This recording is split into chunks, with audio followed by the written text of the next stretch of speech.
నమస్కారం సార్. నమస్తే అండి. ఇప్పుడు నూతన్ ప్రసాద్ గారి డైలాగ్ గుర్తొస్తుంది నాకు.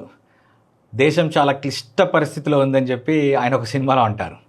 అదేవిధంగా ఈరోజు దేశం కాదు, ప్రపంచమే చాలా క్లిష్ట పరిస్థితిలో ఉంది. అవును. ఎందుకనంటే మనం ఇన్వెస్ట్ చేయడానికి వెళ్తే ఈరోజు తెలంగాణ కావచ్చు, ఆంధ్రప్రదేశ్ కావచ్చు, త్రూఅవుట్ ద కంట్రీ కావచ్చు, రియల్ ఎస్టేట్ ఆల్ టైమ్ లోలో ఉంది. అవును. అంటే ఆ క్రయ విక్రయాలు జరగట్లేదు ఎక్కడ. అలా అని చెప్పేసి గోల్డ్ కొందామని చెప్పి వెళ్తే కొండెక్కి కూర్చుంది. రోజుకు ఒకసారి 2% పడటం జరుగుతుంది. ఊహించని వొలటాలిటీ చూస్తున్నాం. మనకు ఈ పెట్రో డాలర్ ఈక్వేషన్ చూసుకున్నా కూడా చాలా వొలటైల్గా ఉన్నది.